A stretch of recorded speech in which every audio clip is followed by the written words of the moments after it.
Right, going back to the top story, we take a deep dive into U.S. Secretary of State Antony Blinken's just concluded visit to China, its impact on the U.S.-China ties, and what it means for the world at large. Professor Swaran Singh joins us. Professor Singh teaches at the School of International Studies at Jawaharlal Nehru University, New Delhi. Professor Singh, welcome to DD India News Hub. Now, first, straight off the bat, was Blinken's visit to China a success or not? Do you think he achieved some or all of the objectives that he had set out for himself on this visit? Ramesh, given the level of complexities and the tenor of tensions between US and China for almost now 8 years, it's difficult to describe this visit as a success. At best, it is a mixed bag of certain new openings being made and certain contentions at least being shared in public. Both sides underlining the need to sustain communications so that they do not end up having any misperceptions, miscalculations, as was underlined, especially in the meeting between Antony Blinken and President Xi Jinping. I think the particular drivers for this revival of contacts, particularly from US side, is that in middle of now presidential elections, US sees that they perhaps need China's support in putting certain restraint on Russia, because China is a major support base for Russia in terms of supplies. And of course, also more recently, putting certain restraint through Beijing on Iran, if possible, so that the Middle East doesn't really get out of control. So these are immediate, I think, triggers which made Antony Blinken make its second visit. At least these issues was shared, and some other issues where US has traditionally had contentions with China were also shared. So it's a mixed bag, I think, but it's a good news that their interactions are being revived now rather than both sides really avoiding each other. Fair enough. Mixed bag, says Professor Singh. Professor Singh, you referred to the contentious issues in US-China ties, so I have to ask you a follow-up question. Now, Blinken's visit produced little progress on contentious issues such as tensions over Taiwan and the South China Sea. So, if differences persist, how might that affect the region, India included? I think definitely India is keeping a very close eye on what kind of rapprochement or what kind of interactions are happening between US and China. Because both United States and China are very important for India's foreign policy. India's whole transformation of relationship with the United States, India's continuing border tensions with China, make it significant to see whether they're coming closer in any of the issues could shrink India's leverages in dealing with both of these number one and number two economies, particularly when India is growing as the third largest economy in the making. So India definitely has a very keen eye on what is happening there. And we saw in the end, and it is a usual thing for US, high-level visits, that in the end, the last interaction is usually a news conference where they, openly speak about their contentions.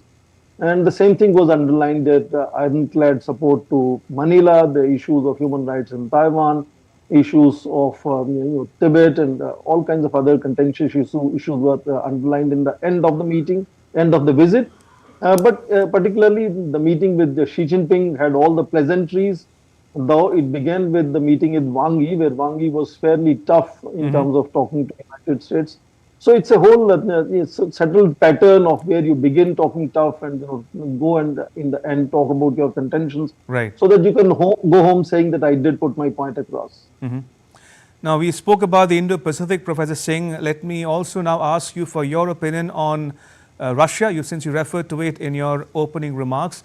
Now, it's been reported by the Western media at least that Blinken voiced his concern about China's support to Russia's military.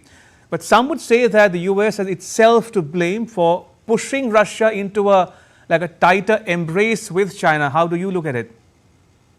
I think there is absolutely no doubt that the whole effort in isolating Russia, as President Biden said, had brought together a coalition of 50 countries, did make Russia far more dependent on China or increase China's leverages vis-a-vis President Putin. But this whole contention of United States of China providing material support to the military prowess of Russia is perhaps little far-fetched, needs to be Okay. established as to how materially China is supporting Russian military. Of course, economically, China is the biggest trading partner, buyer of energy from Russia. So in that sense, I think that if United States has to be any more effective in cutting down on Russia's capabilities, China is the key in that sense. And I don't think China will easily make any concessions to United States on that turf. Let's talk a bit, if you will, Professor Singh, about the political economy. How do you think trade talks between the world's top two economies will affect the rest of the world? Now, already we are told that not much headway was made on the issue of the U.S. complaints about, for instance, cheap Chinese exports. Also, Blinken's visit to China coincided with Biden signing a bill to ban TikTok in the U.S. I think it's a story that goes back to decades. First, vis-a-vis U.S. concerns about rise of Japan as a big economy.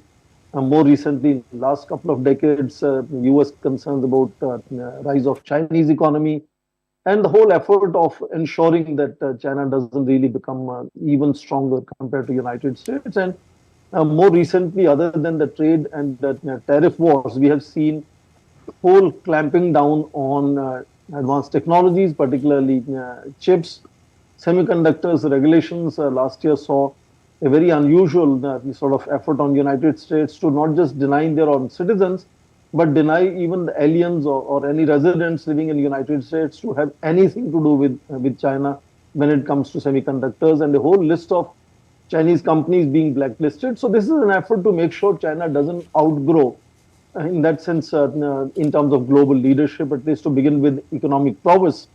And one after another, American documents have put it on record that they now believe that at least in Asia-Pacific or Indo-Pacific, Chinese not only have intentions, but today have capability to replace United States, and that's a serious concern for them. But I seriously believe that all these efforts to, sort of have a sledgehammer approach to deny advanced technologies to China will only delay China's rise by maybe 4 to 5 years. Ultimately, they will find other routes or other ways of overcoming these limitations. And China is a big economy today, and I think more balanced relationship between the two is how I expect it should grow. And China is definitely wanted to grow in terms of more partnership and least damaging to each other in that sense. That is again something that President Xi Jinping underlined in his discussion today, that they should make sure that they do not turn into adversaries of each other in coming times. True. And finally, Professor Singh, do you think India would be watching these developments very, very closely? What's in it for India, really?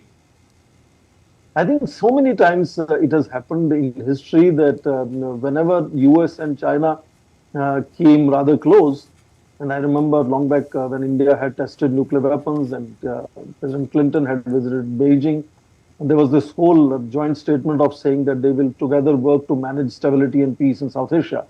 Similarly, of there course, was talk of G2 as well, Professor Singh. Yeah, indeed, Ramesh. And reverse is also true. When President Obama came and joint statement said that India and the United States will work together to ensure stability in South China Sea. Right. So fundamentally, when US comes closer to India, Chinese get very worried. And obviously, India keeps an eye if United States is anywhere going closer to Beijing. So in that sense, right now, I think repeatedly everyone is saying, after the November last year visit to San Francisco and meeting of two national leaders, Xi Jinping and Joe Biden, relations are at least stabilized, but there are enormous contentions and tensions, and India doesn't have to worry much about China having any leverages over India's very close relationship with the United States. All right, we'll leave it at that. Professor Singh, thank you once again for joining us and sharing your thoughts and insights with our viewers at home and abroad. Thank you for your time. Much appreciated. Right.